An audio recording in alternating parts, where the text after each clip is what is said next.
Uno de los temas que se ha hablado varias veces en estos congresos es sobre la tierra hueca, sobre que la tierra no es exactamente como nos la han vendido, ese patrón hueco con dos caras, y dentro de ese concepto pues se ha hablado mucho sobre civilizaciones intraterrenas. Esto, si es la primera vez que lo oyen, entiendo que choque bastante. Pero claro, los que ya llevamos mucho tiempo dándole vueltas, pues bueno, lo vemos como una cosa bastante habitual. Desde tiempos remotos, los pobladores de distintas zonas de nuestro planeta han afirmado conocer y tener contacto con civilizaciones que habitan en el interior de la Tierra.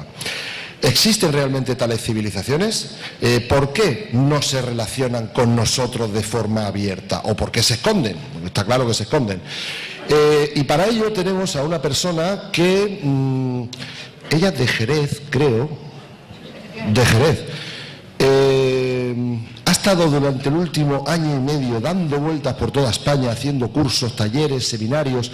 Es de esas personas, quizá como José Luis de Mundo Desconocido, que han leído mucho, y encima tienen memoria retentiva y capacidad de criterio y de síntesis para mostrar lo que ellos... Todas esas horas que han leído, ¿para qué las vamos a utilizar nosotros? Que nos lo cuente ella.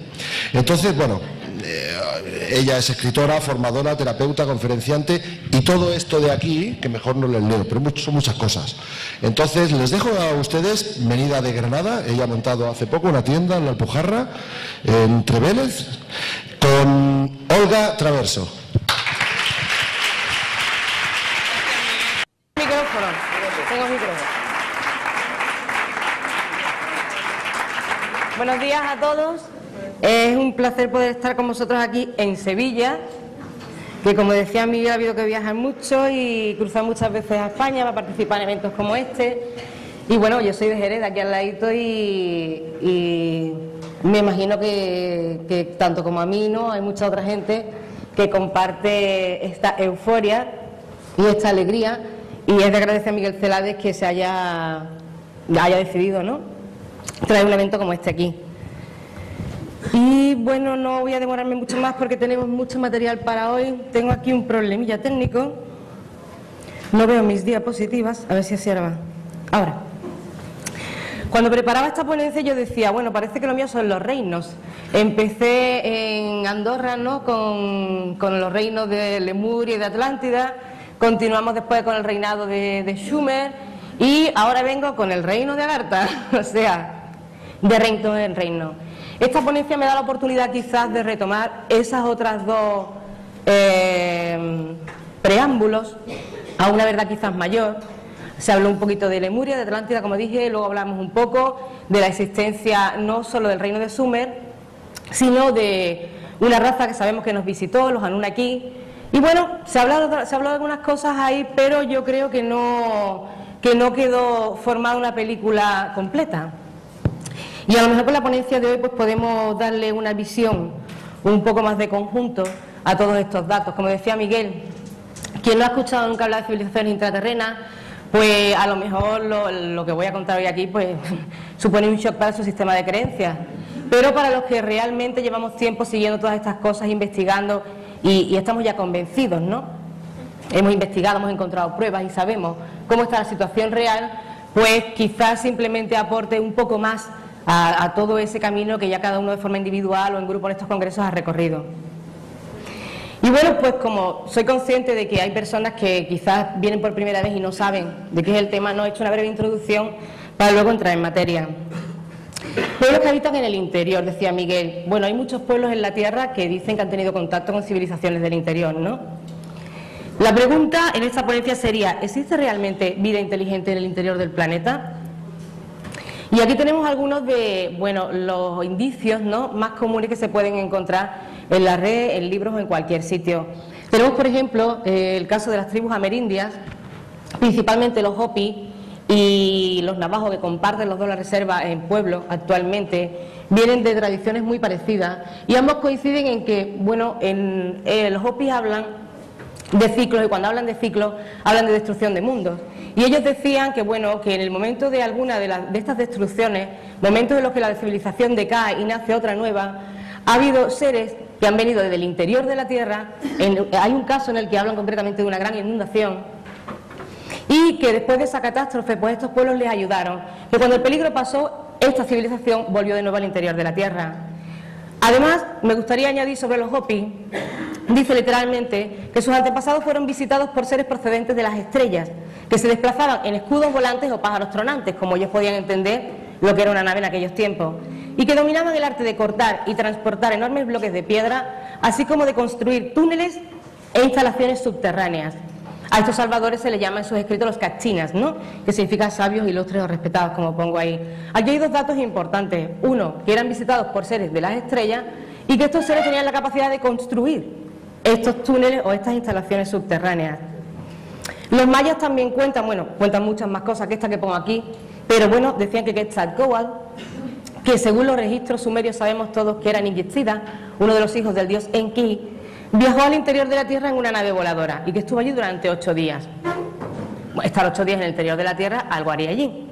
En la India dicen: todos los brahmanes y los yogis afirman que no existe en el país un solo templo o cueva que no posea pasajes subterráneos que van en todas las direcciones. Estas cuevas o túneles subterráneos parecen conectarse además con otras cuevas o corredores. En Mongolia existe una leyenda también que dice que una tribu huyendo ante Gengis Khan desapareció en el interior de la Tierra y no regresaron. Ellos afirman o piensan que encontraron la puerta a la Tierra intraterrena, al reino que se llama de Agartha. Agartha significa comunidad suprema. El budismo tibetano dice que Agartha existe y que fue colonizada hace miles de años cuando un hombre sagrado se llevó a una tribu que desapareció en el interior. Tanto los esquimales como los chinos como los egipcios afirman que sus ancestros vinieron del interior de la Tierra y que hay una apertura en el Polo Norte y que hay una raza de gente que vive bajo la corteza terrestre. Ferdinand Ossendowski, que fue un explorador ruso que se dedicó gran parte de su vida a la búsqueda, a la investigación sobre este reino intraterreno y sobre la ciudad de Shambhala, dice que Agartha se extiende a través de túneles subterráneos a todas las partes del mundo y que estos túneles corren por debajo de los grandes océanos y de todos los continentes de la Tierra. Y además que hay vehículos rápidos que se mueven a través de ellos. Este hombre pensaba que eran los habitantes de Atlántida y Lemuria los que se habían refugiado allí en el interior. Esto lo describe todo en un libro que se llama Beasts, Men and Gods. Ahí lo dejo por si alguien lo quiere buscar. Lord Sarampa tiene también un libro, The Cave of the Ancients, y ahí dice además que en estas instalaciones o cámaras subterráneas que hay en los Himalayas, según él, hay maquinaria, registros escritos y tesoros. Alexandre Saint-Yves d'Albedre, que es un marqués francés que dedicó gran parte también de su vida a la investigación de la historia, de civilizaciones y sobre todo de las lenguas de estas civilizaciones, escribió en el 1885 un libro que se llama Misión en la India. Este libro nació a partir de una visita que recibió de un príncipe afgano que venía acompañado de 2 emisarios del reino interior, de este reino de Agartha, de estas civilizaciones. Escribió 200 ejemplares que nunca vieron la luz, porque recibió muchísimas presiones de India para que no hiciese pública la información. Solo se guardó un ejemplar que a su muerte su hijo le pasó a otro erudito al que se conoce en algunos círculos intelectuales como Papus, y Papus fue el que difundió la información. El marqués d'Albedre no lo hizo nunca. Nicholas Roerich, canalizador del maestro El Moria, a quien se conoce en la tierra interior como Amag, afirma que Lhasa, la capital del Tíbet, se conecta con Shambhala a través de esos túneles. Aquí pongo como referencia a Guy Ballard. Guy Ballard, ya más cercano a nuestros tiempos, fue un señor, en base a la experiencia que tuvo, casi que se construyó toda una escuela metafísica de enseñanza de pensamiento en el planeta. Guy Ballard, caminando por el monte Shasta, parece ser que se encontró con uno de estos seres del mundo interior al que se conoce mundialmente como el maestro Saint-Germain. Y estas palabras que pongo aquí son palabras que este mismo ser, esta misma entidad, el maestro Saint-Germain, le transmitió a Guy Ballard. Y está en un libro que se llama El Libro de Oro. Dice: quizás os parezca increíble si os digo que los maestros de luz y sabiduría tienen pasajes en todas direcciones a través de la tierra, de la misma manera como vosotros tenéis en ella carreteras que van de un extremo a otro del país. Atlántida, Lemuria o la tierra de Mu, reconocidas hoy por unos pocos, son solo fragmentos de las grandes civilizaciones que han existido. Si entendierais la estructura atómica de la Tierra, tal vez no os parecería tan increíble esto. Estos grandiosos seres, quienes han ayudado en el progreso de la humanidad desde el principio, no tienen más que usar ciertos rayos para caminar a través de la tierra, y lo hacen tan fácilmente como si vosotros caminarais a través del agua, con la diferencia de que ellos dejan la abertura detrás. El mismísimo Dalai Lama reconoce o cree en la existencia de Agartha, pero en una iniciación Kalachakra en la ciudad de Bodh Gaya añadía: los que tienen una afiliación especial pueden realmente ir allí, a Shambhala, que se supone que es la capital de este reino interior, lo veremos después, mediante su conexión kármica. Y bueno, ya lo que sí que llamó mucho la atención, porque claro, bueno, estos son todos testimonios antiguos, podemos creerlos, no creerlos, son tradiciones, en fin, podríamos dudar, ¿no?, de muchas de estas cosas, porque la mayoría de ellas vienen de parte de seres, por ejemplo, espirituales, ¿no?, de distintas religiones, pero todo muy espiritual. Sin embargo, en 1947 pasa algo excepcional, y es que es un almirante del ejército americano, el almirante Richard E. Byrd, quien sobrevuela el Polo Norte y en vez de sobrevolarlo o pasarlo, entra al interior de la Tierra. No voy a entrar mucho aquí en detalles porque José Luis C. de Mundo Desconocido hizo una ponencia que me parece magnífica sobre la Tierra hueca, entonces quien quiera referencia o información adicional sobre ello le remito a su ponencia, no voy a caminar sobre caminado ya. Pero sí que es importante. ¿Por qué? Porque la figura del almirante Byrd nos ofrece cierta credibilidad en cuanto a sus testimonios. Ya no estamos hablando de religión, estamos hablando de la milicia y de los gobiernos que tenemos en la actualidad. Hago referencia también aquí a Olaf Jansen, que es otra persona. Este era un pescador noruego, una persona sencilla, pero que parece que junto con su padre le pasó lo mismo. Cuando llegó al polo, en vez de cruzarlo y pasar al otro lado, de repente entró a una tierra desconocida, a una tierra de la que no sabemos nada. Y bueno, este hombre, cuando salió del interior de la Tierra, estuvo con su padre 2 años en el interior, conviviendo con una de las civilizaciones que hay allí, lo que se llaman los Arianni, que también lo vemos después. Pero cuando este hombre salió de la Tierra y contó su experiencia, le tomaron por loco. Le tomaron por loco hasta el punto de encerrarlo en un manicomio.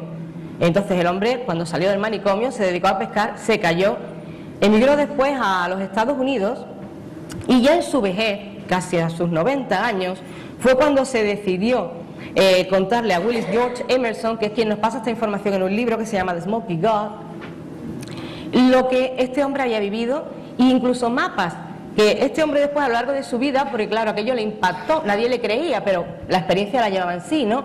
Entonces se dedicó toda su vida a redactar, escribir detalles y mapas sobre lo que había visto en el interior de la Tierra.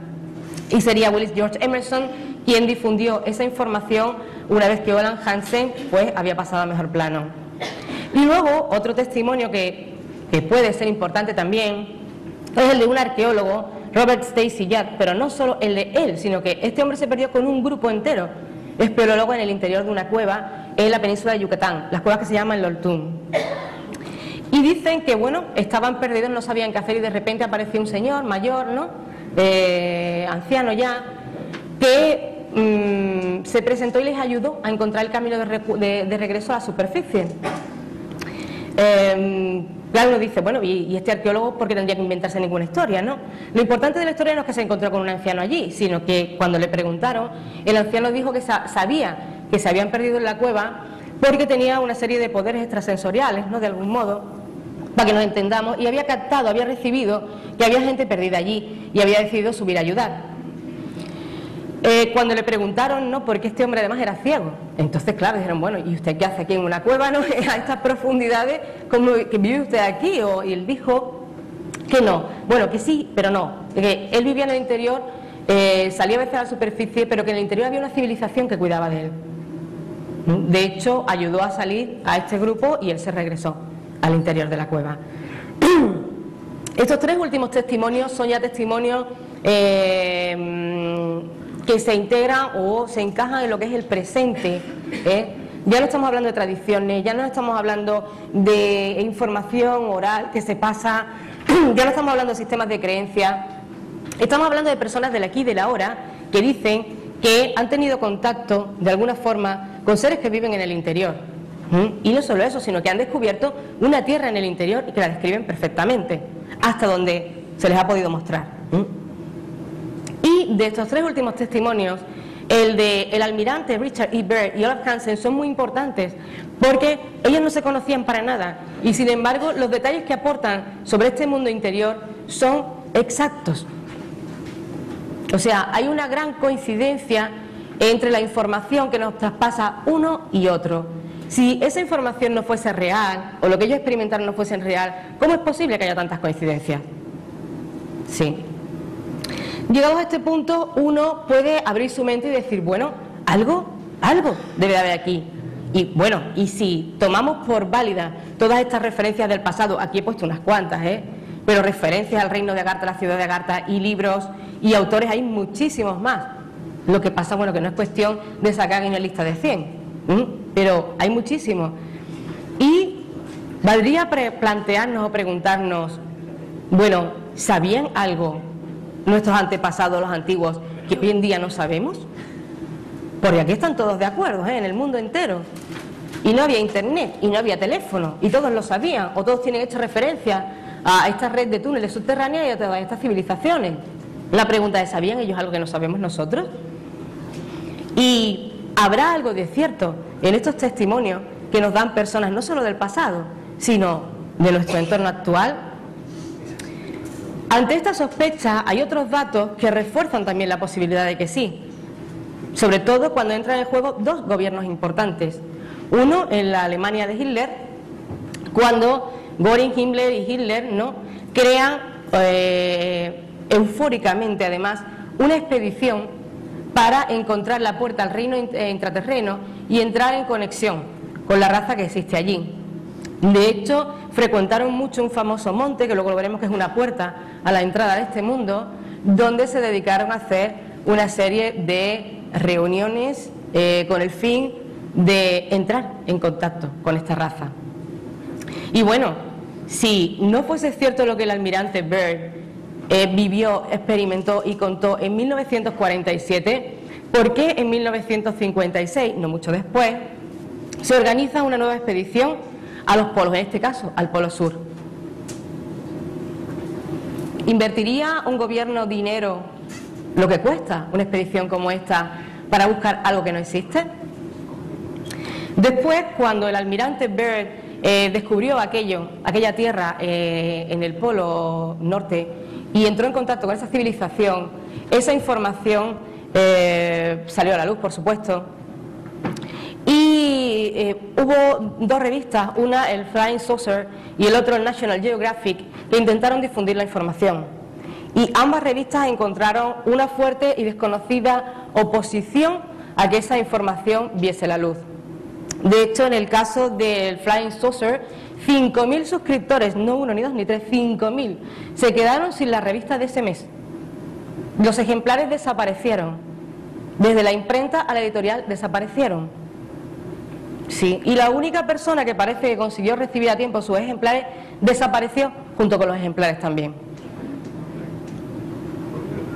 Lo dejamos ahí.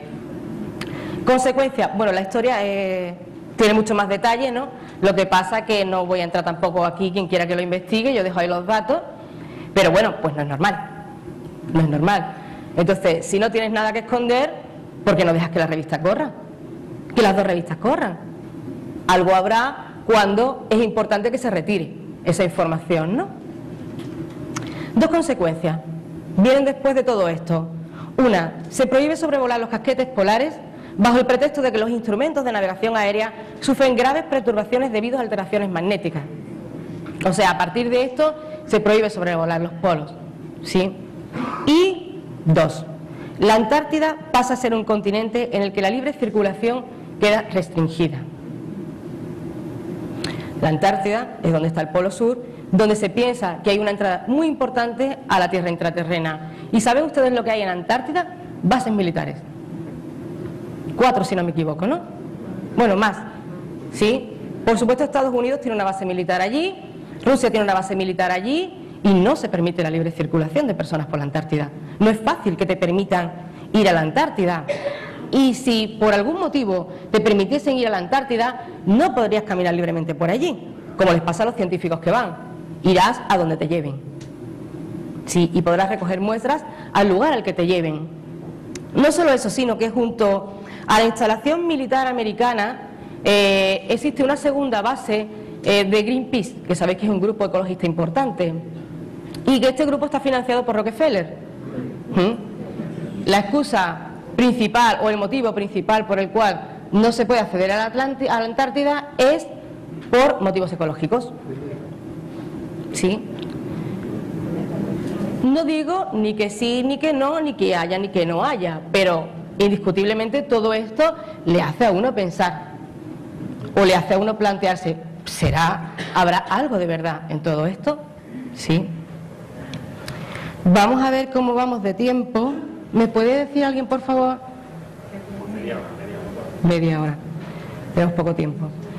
Es que traigo un extracto del diario de a bordo del almirante Richard Byrd, que yo creo que es revelador, muy revelador, porque se habla mucho de que, bueno, él entró a la tierra intraterrena, vio un mamut, vio vegetación, vio montañas, conocía esta civilización, pero yo creo que es distinto cuando uno lee el diario a cuando a uno le cuentan, oye, mira, todas estas cosas están en el interior de la tierra. Sí. Lo que pasa es que no sé si vamos a estar muy corto de tiempo. Vamos a estar un poco corto de tiempo. Que lo lea. Es que creo que es importante. Yo, si nos alargamos 5 minutitos, supongo que Miguel nos perdonará. Muy bien. Porque claro, yo había escuchado lo mismo que todos vosotros, ¿no? Eso, que si vio un mamut, que si vio montañas, pero cuando leí esta información, pues me llamó la atención.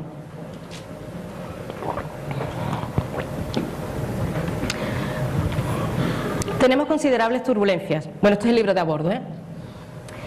Tenemos considerables turbulencias. Ascendemos a una altitud de 2.900 pies. Las condiciones de vuelo son de nuevo buenas. Se pueden ver enormes masas de nieve y hielo bajo nosotros. Notamos en la nieve bajo nosotros un tono amarillento. Ese cambio de color sigue un patrón preciso. Descendemos para poder observar mejor este fenómeno. Ahora podemos reconocer distintos colores. Vemos también patrones rojos y lila. Sobrevolamos la región otras 2 veces y después volvemos al que estábamos. Volvemos a chequear la posición con nuestra base. Transmitimos todas las informaciones referentes a los patrones y a los cambios de color de hielo y de la nieve. Nuestras brújulas se han vuelto locas.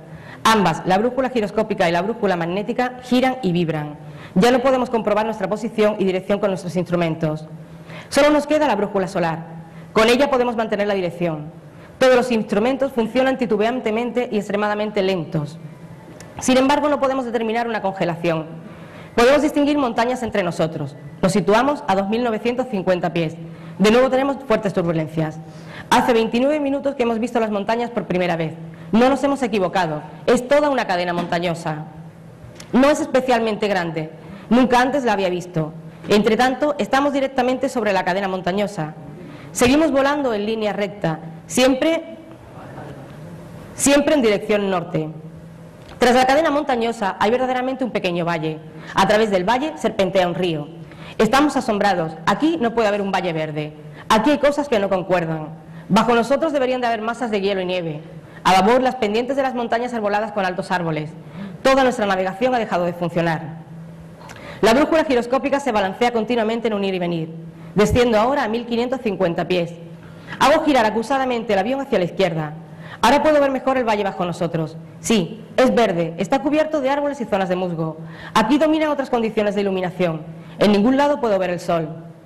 Hacemos de nuevo una curva a la izquierda. Ahora divisamos bajo nosotros un animal adulto. Podría ser un elefante. No, es increíble, parece un mamut. Tenemos bajo nosotros un mamut adulto. Ahora bajo aún más. Ahora estamos a una altura de 1.000 pies. Observamos al animal con los prismáticos. Ahora es seguro. Es un mamut o un animal que se le parece mucho al mamut. Radiamos las observaciones a la base. Sobrevolamos entre tanto otras montañas más pequeñas. Yo estoy mientras tanto totalmente asombrado. Aquí hay cosas que no concuerdan. Todos los instrumentos vuelven a funcionar. Empieza a hacer calor. El indicador nos dice que estamos a 74 grados Fahrenheit. Mantenemos nuestro curso. Ya no podemos localizar nuestra base, puesto que la radio ha dejado de funcionar. El terreno bajo nosotros se vuelve cada vez más plano. No sé si me expreso correctamente, pero todo da una impresión de completa normalidad. Y ante nosotros se levanta con absoluta claridad una ciudad. Esto sí que es imposible. Todos los instrumentos dejan de funcionar. Todo el avión empieza ligeramente a tambalearse. Dios mío. A babor y estribor aparecen a ambos lados extraños objetos voladores. Son muy rápidos y se nos acercan. Están tan cerca que puedo ver claramente su distintivo. Es fantástico. No tengo ni idea de dónde estamos. ¿Qué nos ha pasado? No lo sé. Manejo mis instrumentos, pero siguen sin funcionar en absoluto. Entre tanto, hemos sido rodeados por los discos voladores en forma de plato. Parece que estamos prisioneros. Los objetos voladores irradian un brillo propio. Nuestra radio emite unos chasquidos. Una voz nos habla en la lengua inglesa. Bienvenido a nuestro territorio, almirante. En exactamente 7 minutos les haremos aterrizar. Por favor, relájese, almirante. Está usted en buenas manos. De aquí en adelante nuestros motores dejan por completo de funcionar. El control de todo el avión está en manos ajenas. El avión gira en torno a sí mismo. Ningún instrumento reacciona ya. Recibimos precisamente otra comunicación por radio que nos prepara para el aterrizaje. A continuación empezamos sin demora con el aterrizaje. A través de todo el avión pasa un suave temblor apenas perceptible. El avión baja hasta el suelo como en un inmenso e invisible ascensor. Levitamos de manera totalmente suave hasta ahí. El contacto con el suelo apenas se nota, solo hay un ligero y corto choque. Hago mis últimas anotaciones de a bordo a toda prisa. Viene un pequeño grupo de hombres hacia nuestro avión. Todos ellos son muy altos y tienen cabellos rubios. Más atrás veo una ciudad iluminada, parece resplandecer en los colores del arco iris. Los hombres están aparentemente desarmados. No sé lo que ahora nos espera. Claramente una voz me llama por mi nombre y me ordena abrir. Obedezco y abro la portilla de carga. Aquí terminan las anotaciones en el libro de a bordo. Todo lo que sigue lo escribo de memoria. Es indescriptible, más fantástico que toda la fantasía, y si yo mismo no lo hubiera vivido, lo calificaría de completa locura. Nosotros dos, mi operador de radio y yo, somos conducidos fuera del avión y saludados con suma amabilidad. Entonces nos conducen a un disco deslizante, que aquí utilizan como medio de locomoción. No tiene ruedas. Con enorme rapidez nos acercamos a la brillante ciudad. El esplendor de colores de la ciudad parece provenir del material parecido al cristal en que está construida. Pronto nos pararemos ante un imponente edificio. Semejante arquitectura no la había visto hasta ahora en ninguna parte. No es comparable con nada. La arquitectura es como si proviniera directamente de la mesa de dibujo de un Frank Lloyd Wright, o bien podría estar sacado de una película de Buck Rogers. Nos dan una bebida caliente. Esta bebida sabe diferente a todo lo que yo haya disfrutado. Ninguna bebida, ninguna comida tiene un sabor comparable. Sabe sencillamente distinto, pero sabe de maravilla. Han pasado unos 10 minutos cuando dos de estos extraños hombres que tenemos por anfitriones se acercan a nosotros. Se dirigen a mí y me comunican sin lugar a dudas que debo acompañarles. No veo otra alternativa que cumplir su orden, por tanto nos separamos. Dejo a mi operador de radio y sigo a los dos. Poco después llegamos a un ascensor en el que entramos. Nos movemos hacia abajo. Cuando nos detenemos, la puerta se desliza silenciosamente hacia arriba. Caminamos por un pasillo largo en forma de túnel e iluminado por una luz de color rojo claro. La luz parece emanar de las paredes mismas.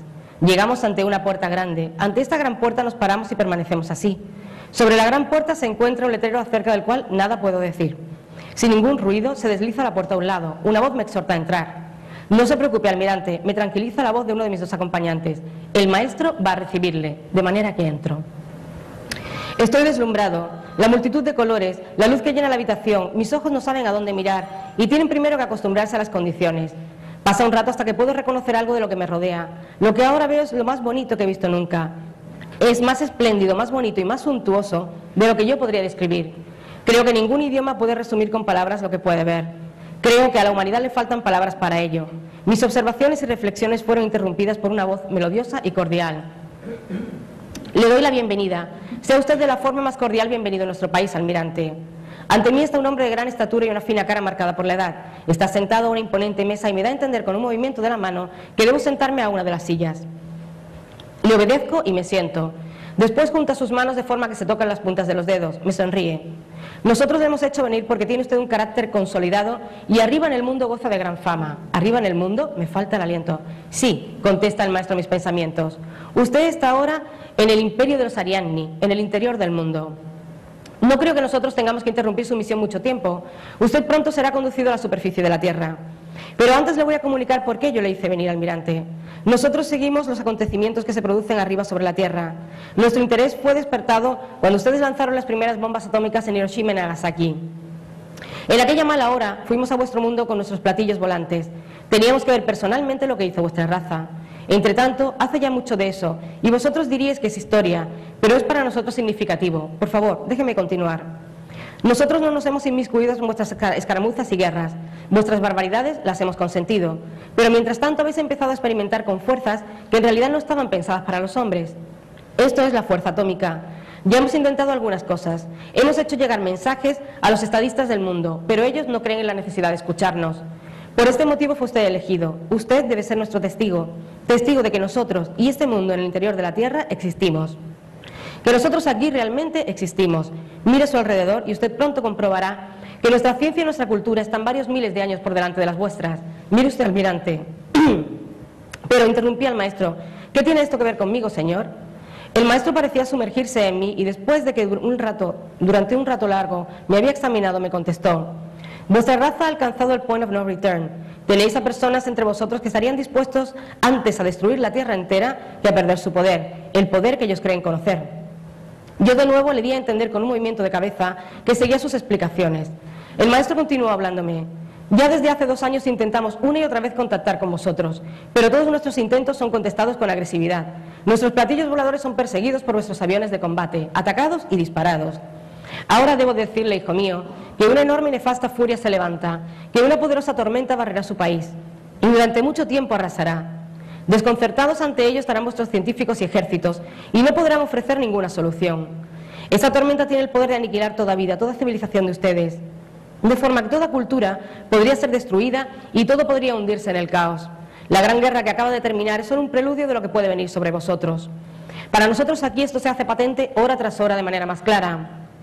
Parto de la base de que me equivoco. No, ya vino una vez la época oscura entre nosotros y duró 500 años, le repliqué al maestro. Así es, hijo mío, me contestó. Los tiempos sombríos cubrirán vuestro país de cadáveres y, sin embargo, parto de la base de que algunos de vuestra raza sobrevivirán a esta conflagración. Lo que después ocurrirá no puedo revelarlo. Nosotros vemos en un futuro lejano surgir una nueva tierra que será construida con los escombros de nuestro viejo mundo, de vuestro viejo mundo. Y os acordaréis de sus tesoros legendarios y los buscaréis. Y mira, los tesoros legendarios estarán aquí con nosotros. Nosotros somos aquellos que los mantenemos a salvo. Cuando haya comenzado ese futuro, nos presentaremos a vosotros, ayudaremos a los hombres a revivificar su cultura y su raza. Quizás hayáis aprendido entonces de que guerra y violencia no conducen al futuro. Para el tiempo que entonces seguirá, se os hará accesible antiguos conocimientos, conocimientos que ya tuvisteis una vez. De usted, hijo mío, espero que vuelva a la superficie con estas informaciones. Con esa exigencia terminó el maestro su exposición y me dejó muy desconcertado, pero para mí estaba claro que el maestro tendría razón. Bueno, aquí se despide del maestro y nos vuelve a comentar cómo los motores del avión ya están encendidos, ya están arrancados cuando se va, cómo estos objetos los custodian de vuelta a la salida al polo, dando detalles también de cómo suceden todas las cosas, cuando los aparatos funcionan, cuando no funcionan, que son detalles que quien escuche la teoría de la Tierra hueca sabrá, ¿no?, por qué pasan estas cosas con los aparatos y que todas las versiones de todas las personas que conocemos coinciden con estos detalles, ¿no?, que nos aporta aquí. Porque sí que quiero leer, bueno, aquí dice fin de las anotaciones, yo tengo un encargo, fin de las anotaciones en el libro de a bordo. El 4 de marzo del 47 escribe: yo estaba en una reunión en el Pentágono, he informado detalladamente sobre mis descubrimientos y sobre el mensaje del maestro. Todo fue grabado y escrito. El presidente de Estados Unidos también fue informado. Fui retenido aquí durante varias horas, exactamente fueron 6 horas y 39 minutos. Fui interrogado minuciosamente por un equipo de seguridad y por un equipo médico. Fue un infierno. Fui puesto bajo la estricta supervisión de la Previsión Nacional de Seguridad de los Estados Unidos de América. Yo había recibido la orden de guardar silencio sobre todo lo que había vivido por el bien de la humanidad. Increíble. Se me recordó que soy un oficial y que por tanto debo obedecer sus órdenes. El 30 de diciembre de 1956,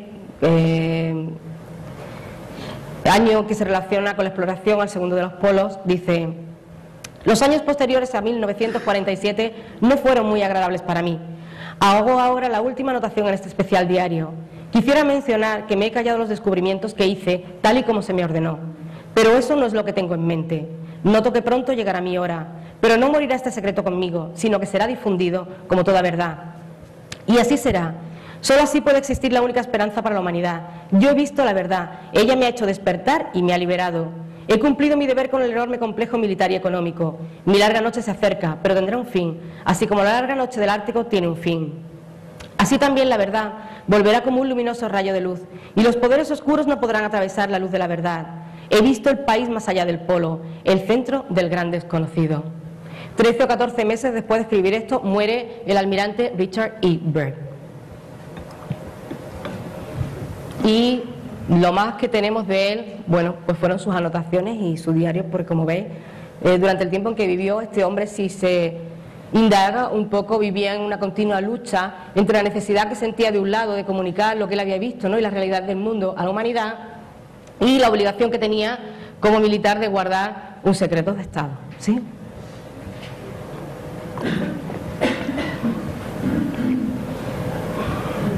Bien.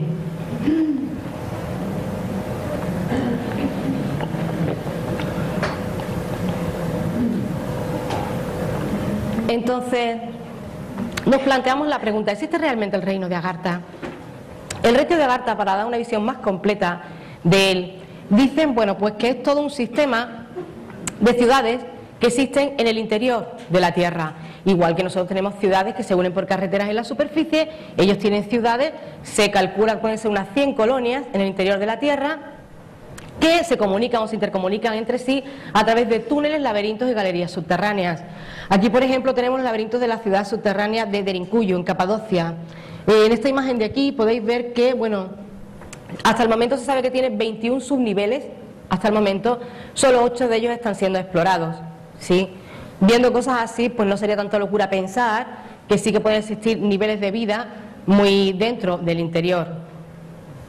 Curiosamente, será, o se dice, que será desde Turquía, desde donde se iniciará realmente la búsqueda de los pueblos del interior. Que será en Turquía, donde se empezará a hacer ese descubrimiento, donde se buscará y donde probablemente no dice si se llega a hacer algún contacto. Hay posibilidad de que otros lo hagan antes, pero sí que se buscará los pueblos del interior desde allí. Cámara subterránea de la pirámide de Abu Rabash, ahora veremos después por qué. Mapa de la Tierra intraterrena o posibilidades de que en la Tierra pueda haber vida en el interior. No me paro aquí porque, como ya digo, José Luis C. explica perfectamente todo esto. Sí que he puesto, estos son algunos centros, portales con acceso desde la Tierra. Hasta el momento de toda la información que tenemos, existen portales importantes como son el del Polo Norte y el Polo Sur. Se llaman los Paráclitos del Mar Muerto. Son las puertas más importantes de entrada. Además tenemos la Esfinge de Egipto. Bajo la garra izquierda de la Esfinge se sabe que hay una cámara de registros con muchísima información, sabiduría antigua, y que esa cámara se conecta a través de un túnel al lateral de la Cámara del Rey. De ahí baja unas 25 brazas y después se conecta con Turquía, Yucatán, los dos polos y el monte Shasta. Sí. Además de estos túneles que conectan al interior, existía toda una red de túneles que conectaban las pirámides entre sí.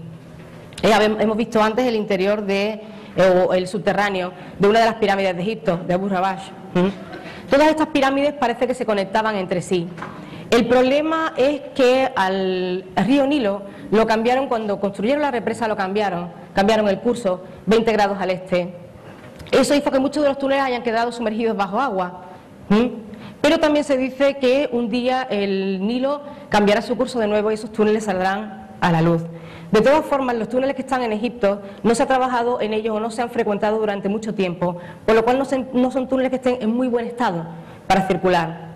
Las puertas más importantes para entrar siguen estando en los polos norte y sur. Y bueno, aquí he hablado de las terrenas, pero también las hay en los mares. Hay 4 puntos importantes de entrada y salida en los mares. Todos sabemos del Triángulo de las Bermudas, ¿sí? Esas son puertas dimensionales, entonces para entrar o salir hay que tener una nave y saber cómo accionar la puerta. De las puertas se encargan una de las razas de las que vamos a hablar luego. Bueno, aquí pongo más puntos de entradas que se conocen ya, que son Turquía o desde el pasado. Yucatán, hay cuevas y templos bajo el agua, 155 kilómetros creo, de túneles que ahora vamos a ver, que sirvieron en su día a los lemurianos. Rusia, el monte Elbrus, que es el monte donde decía que Hitler y su gobierno se reunía intentando acceder a esta civilización intraterrena, pero hay alguien más experto que yo al que le podéis preguntar al respecto. Japón, el monte Kailash en los Himalayas, Tíbet, Lhasa, Tíbet, la montaña Shasta, California, montaña de Superstición, Arizona, Paititi, entre Bolivia y Brasil, Perú, Mammoth Cave en Kentucky, Cantagas del Iguazú, Argentina, Panamá y Brasil, Monte Pomeo, Italia, el desierto de Gobi en Mongolia, Manaus en Brasil. Bueno, hay varias de las entradas que sí que se conocen aún más, pero solo por dejar un ejemplo. No voy a entretenerme en ello, las dejo ahí para que cuando reviséis los vídeos y demás podáis tener la información. Se dice que, bueno, la capital, digamos, de todo este mundo intraterreno, porque todas estas ciudades, digamos que en el interior hay una unión que nosotros no tenemos, sí hay una globalización de la dirección o el establecimiento de unos principios de vida, y están dirigidos desde un centro que se llama Shambhala, la ciudad de la luz, o Shangri-La. Estos son también algunos de los centros o ciudades que se conocen. Algunos son físicos y otros son, como decía un autor que habló mucho de la Tierra entretenida al Trigriño, suprafísicos, sí. Porque la vida no solo existe a nivel material, en este plano nuestro, sino que existen otros planos de existencia de vida que son más etéricos, no son tan materiales, no son tan físicos como el nuestro. No tenemos tiempo tampoco de entrar en esto, pero bueno, ya veremos cómo puede acceder a esta información. Me imagino que habrá ponencias también al respecto. Lo que se hago notar aquí, bueno, que se sabe también que todas estas ciudades, las que son físicas, donde viven humanos como nosotros o razas físicas, tienen alrededor de unos 500.000 habitantes de media, a excepción de dos de ellas. Una es Xinhua, bajo la frontera de China y Mongolia, que tiene 750.000 habitantes, y la otra es Telos, en el monte Shasta, California, que tiene 1.500.000 habitantes. Antiguamente no había tantas puertas, antiguamente estaban los polos y algunas puertas más, como la de Egipto, Turquía. Pero últimamente han ido abriéndose muchas puertas nuevas. Las puertas de Japón, la puerta de Shasta, Telos, todas esas son puertas nuevas y se siguen abriendo más. Por eso hay mucha gente que dice, hay una puerta en Montserrat, hay una puerta en Valencia, hay una puerta en Canarias. Mira, ahora mismo pueden estar abriéndose puertas en muchísimos sitios, realmente. Porque hay muchas más conocidas de las que había en la antigüedad. Y sí, se están abriendo nuevas puertas. Alguien se ha molestado por ahí en hacer un mapa que he traído, no es mío, en el que podemos ver así una visión de conjunto de dónde están esos puntos de entrada y dónde están esas ciudades intraterrenas y esos centros, para que os hagáis una idea. Y bueno, la pregunta mágica es, si existe gente en el interior, ¿quiénes son los que están ahí, Dios? ¿Quién hay en el interior de la Tierra? Es como que hay gente ahí que nosotros no nos enteremos de quién hay. Bien. Y aquí es donde retomamos el punto que tiene que ver con Lemuria y Atlántida. Tened en cuenta una cosa, nos ha llegado información, pero quizás no toda la que tendría que habernos llegado, porque los registros sumerios, quitando el Enuma Elish, que es una maravilla de registro, todo lo demás que tenemos fue contado por los mismos dioses Anunnaki. Y cuando la historia es contada por un ganador, o por un vencedor, o por un perdedor, siempre es subjetiva. Sí. O uno cuenta lo que quiere contar o pone las cosas a su forma.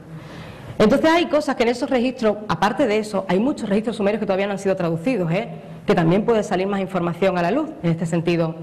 Pero bueno, hasta el momento lo que tenemos es lo que tenemos. ¿Qué pasaba realmente en los tiempos de Atlántida y Lemuria en el planeta Tierra? Los lemurianos vivían en un continente en el Océano Pacífico y las costas oeste de Estados Unidos formaban parte de aquel continente en aquellos días. Sí.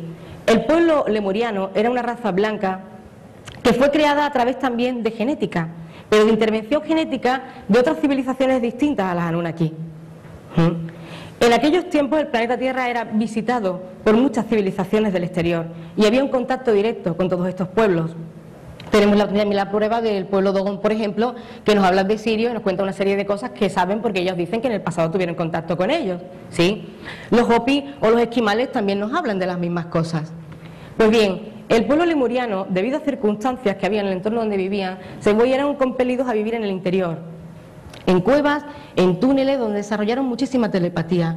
No tenían ciencia, no tenían tecnología, pero sí tenían una gran espiritualidad y estaban muy en contacto con estas otras civilizaciones. De otro lado, existía también una raza híbrida creada por estos dioses Anunnaki en el planeta, que es lo que se conoce como la raza Atlante o la raza roja. La raza Atlante sí que tenía muchísima tecnología, realmente. Y bueno, cometieron un fallo, vamos a dejarlo así, era una raza muy belicosa.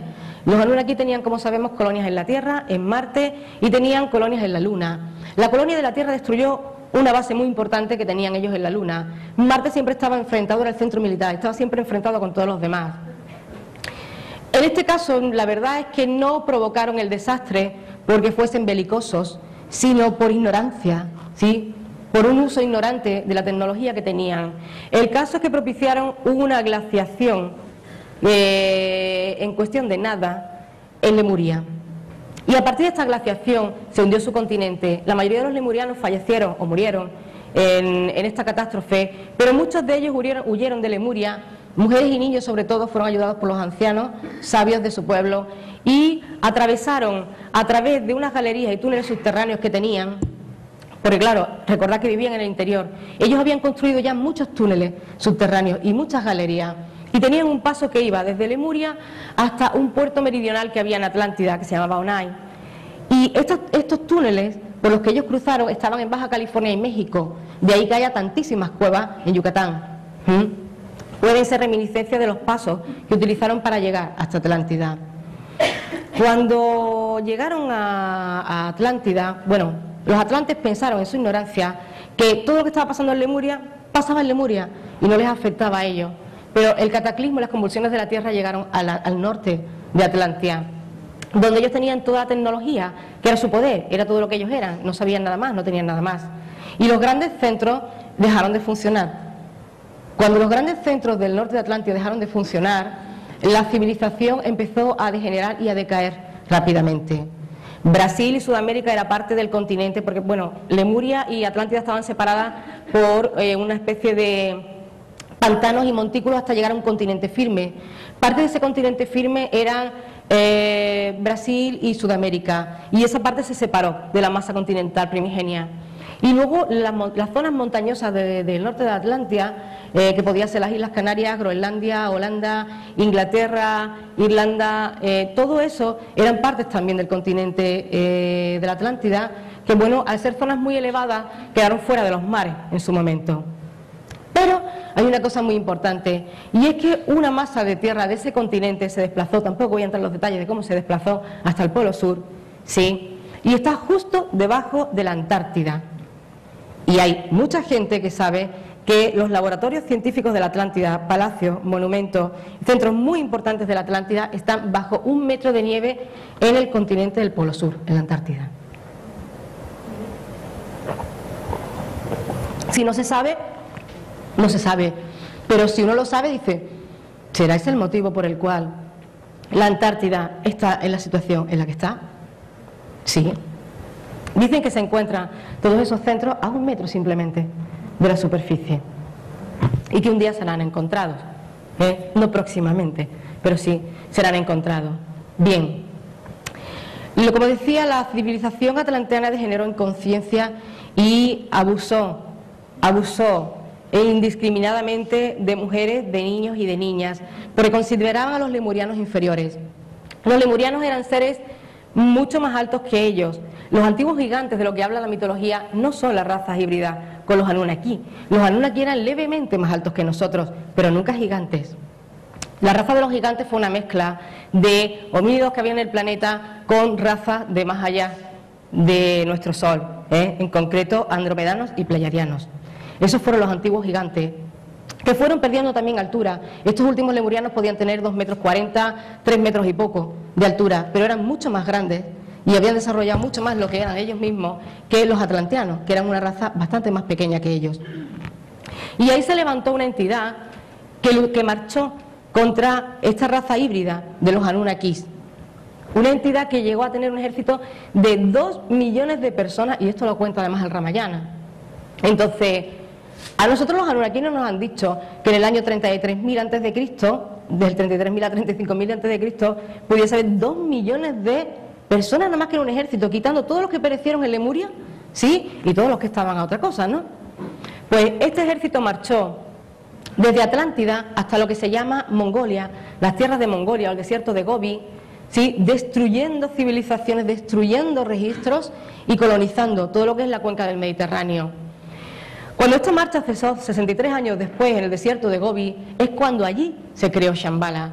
Shambhala la creó un lemuriano que llegó a tener un ejército con la mezcla de todas las razas que había en el planeta. Se le unieron gente de todas las razas, lemurianos, atlanteanos y jonios que vivían en el norte también. Parte de este gran ejército que siguió a esta entidad hasta Asia, encontraron en la destrucción, bueno, parte de ellos o de los que estaban, que no sabían dónde meterse porque había muchas convulsiones en la Tierra en aquellos tiempos. Era un lugar inseguro para vivir. Muchos de ellos encontraron túneles hacia el interior. Y entraron al interior de la Tierra. Pero la parte más importante de estas reminiscencias, de estas razas que entraron al interior, viene o están aparejadas a lo que fue la creación de las pirámides y el dios Thoth, Ningishzida.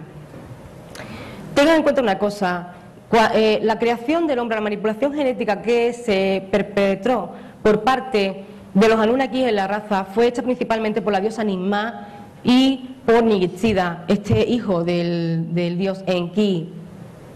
Y ellos quisieron crear realmente algo perfecto, algo superior. Lo que pasa es que algo superior no servía a los principios de lo que el grueso de esta civilización quería o esperaba. Ellos querían esclavos. Ellos querían esclavos, pero Ninmah y Ningishzida siempre amaron a su creación y esperaban algo superior de ellos y querían algo superior de ellos. Entonces, en estos tiempos, aprovechó Thoth para ponerse en contacto con un sacerdote atlanteano que se llamaba Ratá, y juntos planearon la creación de la pirámide. Sí que es cierto que la creación de las pirámides tiene que ver con el pueblo nibiruano, pero la tecnología con la que se construyeron las pirámides no era nibiruana, era andromedana. ¿Qué es lo que hizo el dios Thoth Ningishzida con Ratá? Crearon las pirámides de forma que pudiesen abrir lo que se llama una puerta estelar a Sirio y que conciencias de Sirio pudiesen encarnar. Y crearon un linaje real en aquellos tiempos en Egipto, que fue el de los faraones alados, que después degeneró también. Porque recuerden ustedes que hubo un tiempo, cuando hablé de la ponencia de Sapiens, en los que yo decía, bueno, y hubo un tiempo de vacío, cuando se sigue la lista de los reyes, ¿no? Había un tiempo de vacío en los que Thoth, o que se negocia también como Hermes, estuvo en Egipto porque Marduk había sido exiliado. Eso es lo que Thoth hizo en Egipto mientras que Marduk estaba exiliado. Se alió con Ratá, diseñaron las pirámides y pueblos de más allá de este planeta les ayudaron a construirlas rápidamente. Se tardó muy poco en construir las pirámides. Después con esta tecnología la distribuyó en otras zonas del planeta. La llevó a Turquía, la llevó a Rusia, él era un nibiruano, ¿sí? Y las pirámides a los atlantanos les servían. ¿Por qué? Porque concentraban la luz en su cenit. Y las que ellos tenían viajaban sobre un rayo de luz, viajaban de forma recta. Entonces se crearon pirámides en todo el planeta de forma que ellos pudiesen tener autopistas de luz para moverse por el planeta. Por eso hay tantas. Hay muchas sobre la superficie del planeta todavía en pie y hay algunas que están bajo el mar en estos momentos. Pero sí, se distribuyó esa tecnología. Claro, cuando Marduk volvió a Egipto, su hermano no había estado haciendo, o sea, no había estado siguiendo los planes que los nibiruanos tenían para nosotros, sino que había creado además una forma de fuego que lo que hacía era iluminar rápidamente a los hombres. El poder de la pirámide va más allá de lo que nosotros pensamos. Si estuviésemos tiempo bajo una pirámide veríamos cómo de repente nos volvemos lúcidos, conscientes e inteligentes, y eso era lo último que ellos querían de los monos. Sí, había hecho todo lo contrario a lo que la mayor parte de ellos, o el plan original que ellos tenían. Por supuesto que a Ratá los dioses lo mataron justo después de la construcción de la pirámide, lo quitaron de en medio. Y aquí, mientras que se construía la pirámide, pasó algo curioso, y es que estos pueblos que venían de otros lugares se enamoraron también de terrícolas y se creó una fusión de pueblos con esa raza, que son los que se fueron al interior y se conocen como la raza azul. Hay una raza en el interior de la que se habla menos, que es la raza azul. Se llama la raza azul porque en el interior su piel se ve de color verde turquesa. Se ve verde turquesa por los alimentos que ingieren, porque hay mucho cobre en sus aguas y por los gases que desprende la corteza. Cuando suben a la superficie, que suben periódicamente a la superficie, su piel cambia de color y toma unos tonos así entre blanco y asalmonado, ¿sí? Esta raza que está en el interior, lejos de lo que se pueda pensar, la verdad es que no quiere saber nada de nosotros. Nos considera bastante primitivos. Por eso es de la que menos información y datos se tienen. Pero son los guardianes de los portales. Ellos realmente custodian y controlan los volcanes, los portales, y son los responsables de las erupciones volcánicas sobre la superficie del planeta. No porque nos quieran hacer daño, sino porque en el interior se genera mucha presión de gases y ellos tienen que liberar esos gases de alguna forma controlada hacia el exterior para mantener la estabilidad del interior de su tierra. Ellos cuidan del entorno, de la corteza, de que todo esté bien, porque su casa está debajo. Imagínense ustedes que en el techo de su casa tuviesen 5 millones de vacas caminando continuamente, ¿sí? Pues ellos tienen que salir y ver qué es lo que hacemos nosotros en la superficie. No se inmiscuyen en nuestros asuntos y no tienen nada en contra de nosotros, pero tampoco quieren saber nada de nosotros, ¿sí? Esa es la raza azul. La raza azul dentro del interior de la Tierra creó bastantes linajes, distintos linajes. Uno de ellos es un linaje muy pequeñito que en base al contacto o la interacción casual o fortuita o sostenida en el tiempo con estos seres creó o dio pie al nacimiento de toda esa mitología que nos habla de hadas, de duendes, de gnomos. Sí, porque realmente es un linaje muy bajito. Han conseguido el linaje más bajito crecer un poco hasta el 1,5 metros. Antiguamente eran más bajitos y de ahí que se hable de que todos estos seres míticos, sí, eran muy bajitos, hasta 1,5 metros. Y hay otros linajes que son muy altos, muy altos. Uno de estos linajes es el que hablábamos antes, los Ariadni, que tienen una conformación física un poco más parecida a nosotros. Los otros son humanoides también, o sea, tienen forma también humana, pero los Ariadni se parecen más a nosotros. Y ellos también se encargan de realizar algunas funciones de control, de vigilancia, de guía, de cuidado sobre la superficie del planeta. Pero esta raza sí que es más abierta a nosotros. Es como un poco más tolerante, un poco más comprensiva, un poco más compasiva y sí que realmente están abiertos a una reunión con nosotros. Lo que pasa es que están abiertos a una reunión con nosotros desde el pacifismo.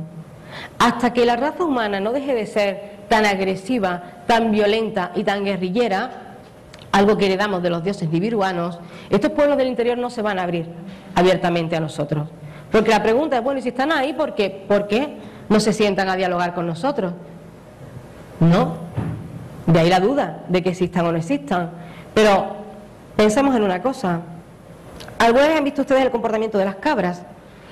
Las cabras son animales hormonales, histéricos, paranoicos, que piensan que cuando te vas a acercar a ellas es para matarlas o para hacerle algo malo. Hombre, un macho cabrío es un poco más peligroso, se te puede lanzar. Las cabras no tanto. Pero no crean ustedes que comparados con esta raza, estas civilizaciones del interior, los humanos somos tan distintos a las cabras. Y díganme una cosa, ¿se sentaría usted en el jardín de su casa a hablar con sus cabras? Porque van a sentarse ellos a hablar con nosotros. Entiéndanme, nuestra reacción no es la correcta ante estas verdades, nuestra reacción no es la correcta ante ellos. El ser humano por lo general no tiene aún la capacidad de aceptar algo que es diferente a ellos o algo que es desconocido para ellos desde una actitud pacífica. Cuando desarrollemos esa actitud, estos pueblos se abrirán a nosotros. Pasa igual con los gobiernos. ¿Creen ustedes que los gobiernos no saben que están ahí? Claro que lo saben, perfectamente lo saben. Lo sabían desde los tiempos de Hitler. Sí. Y de hecho están continuamente en los polos intentando hacer contacto con ellos. Y submarinos que recorren esos polos de manera continua. Pero he dicho que las puertas las controlan la raza del interior y que nosotros aún no tenemos una tecnología lo suficientemente potente o que equipare la de estos seres. Por lo tanto, tienen establecidas unas barreras que les impiden entrar. Hasta que cuando nuestros gobiernos realmente hagan un acercamiento pacífico con el fin de compartir conocimiento, estos seres se abrirán a ellos. Pero primero tienen ellos que cambiar esta actitud y nosotros tenemos que cambiarla también. Miguel me está cortando y se me quedan otras razas en el interior, pero por lo menos las voy a mencionar. Bueno. Vale. Los antiguos y los constantes, porque cuando estos pueblos llegaron al interior de esta reminiscencia ya había una civilización que estaba viviendo ahí y es lo que se conoce como los antiguos, los constantes o los hijos del sol. Además de estas civilizaciones que viven en el interior, y ya no nos da tiempo de hablar de esta ponencia, pero bueno, además de esas civilizaciones que existen o pueblan el interior, hay otras razas que tienen también bases en el interior y que por ejemplo serían los pleiadianos, los andromedanos y lo que se conoce por Zeta Reticuli y una porción, solo una parte rebelde del pueblo nibiruano, de los Anunnaki. Pero bueno, de estas otras razas no vamos a poder hablar. Hay mucha información interesante, pero el tiempo se acabó. Muchas gracias. Nada.